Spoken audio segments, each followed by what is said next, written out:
Good morning, boys and girls. Mrs. Ferguson here. Today is Wednesday, February 17th. And I know you already know today's date because you were a good listener yesterday when I gave the directions as to how to find this video. So, good job on being a good listener and keep up the good work. Today's lesson is going to be about our next African American, who is Martin Luther King Jr. This is a really good, interesting book. It is from National Geographic Kids. It's a scholastic, and those are always a good read. So, what I'm going to do is read this to you, and I need you to make sure that you have out your worksheet that looks just like this, the one I handed out in class yesterday. And what you are going to do is fill in these 6 circles with interesting facts about Martin Luther King Jr. You're going to hear those interesting facts as I read the story to you. Now, when I am done, don't panic if you don't have all of your circles filled in. That's okay, because the last page that I read to you is a page that is filled with interesting facts. So, you will definitely be able to fill up your page by the time we are done. Now, if I'm going too fast for you to copy down the answers that you want to write in the circles, you can always pause the video, write down what you want to write down, and then press play again so the video will start where it had left off. That being said, let's get started on our book. Now, I'm going to read the pages to you, and then I will make sure I hold them up so you can see them. I want you to be able to see the pictures that are on here. And also, I'm going to read these red boxes to you because it says important words to know. These important words are found up here in this passage, and they want to make sure you know what those words mean. All right, let's get started. Who was Martin Luther King Jr.? Can you imagine a world where laws kept black and white people apart? Where black children couldn't swim in the same pools as white children? Or go to the same schools as each other? We learned all about that with Ruby Bridges in the previous days. A place where laws made it hard for black people to vote. Or where a black person had to stand up on a bus so a white person could sit down. This world was real, and it happened in the United States. Words to know: civil rights. The rights that all people in the United States have, that they are all to be treated as equals. Over here, this is a picture of statues at the National Civil Rights Museum in Memphis, Tennessee. Let me hold that up so you can see that. All right. Martin Luther King Jr. worked hard to change rules so they would be the same for whites and for blacks. He didn't do it by fighting. He helped change unfair laws by making people think and by making people feel. He did it with his words. Protest. That is to say you don't agree with something. If you protest something, that means you're going to speak out about it because you do not agree with it.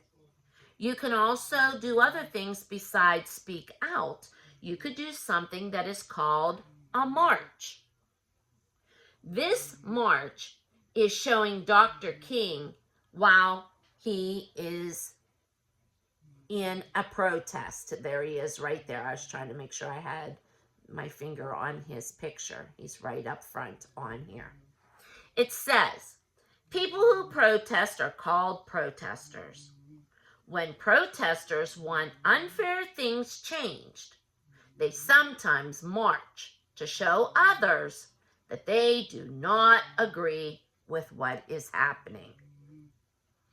Lots of black people and white people helped Dr. King protest those laws.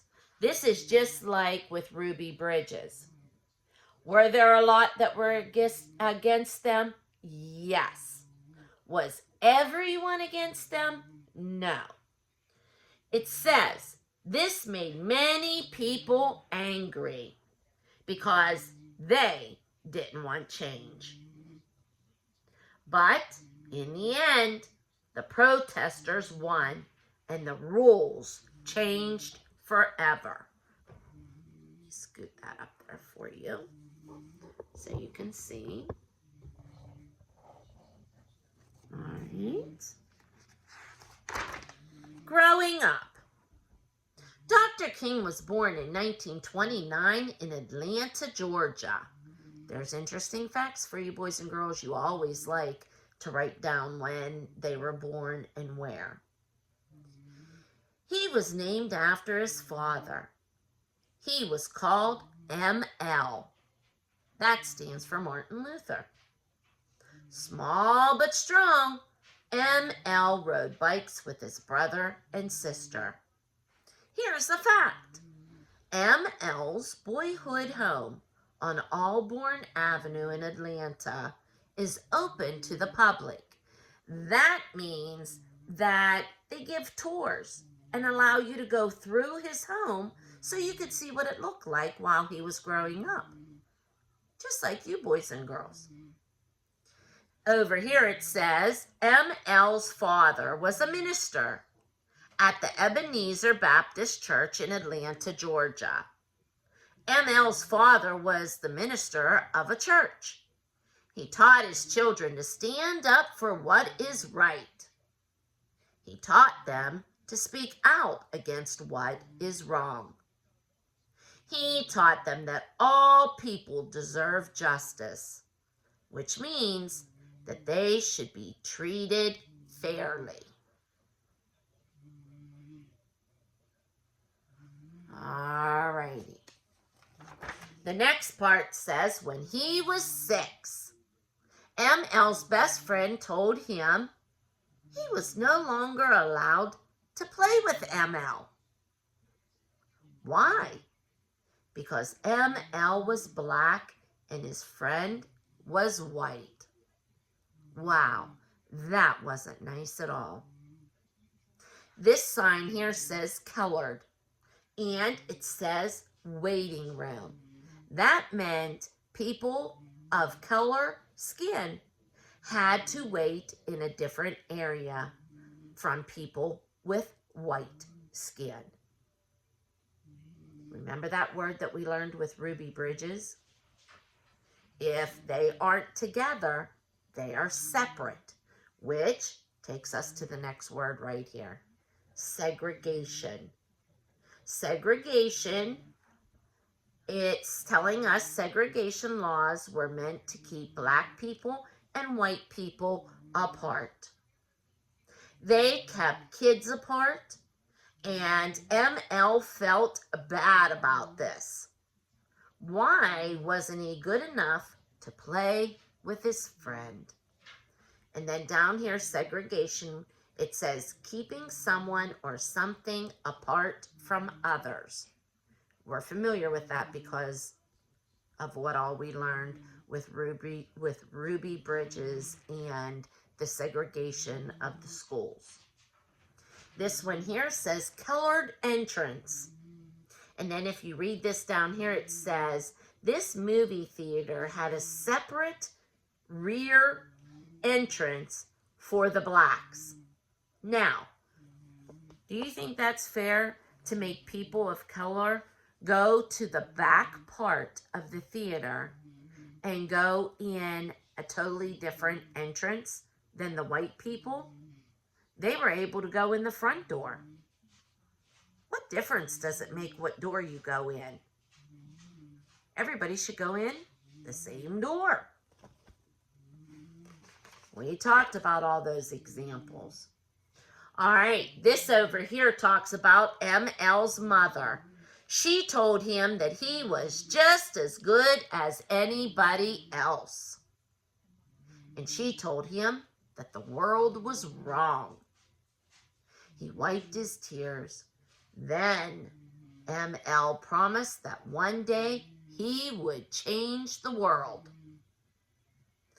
Down here showing a family photo, and this tall man right here is his father. The lady over here to the side is his mother. The other lady on the other side is his grandmother. And then we have his brother Alfred, Daniel, his sister Christine, there's Alfred, there's Christine, and then there is ML. Look at that. Family photo. Then over here on this side, it's telling us change for peace. Martin Luther King Jr. received the Nobel Peace Prize in 1964. Wow, that is awesome. At that time, he was the youngest person ever to have received it. He was just 35 years old. That is young, boys and girls. The Nobel Peace Prize.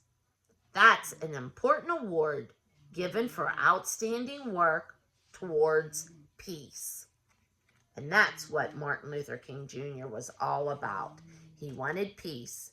He didn't want to fight. He didn't want to argue. He wanted to touch people through thinking and through their feelings.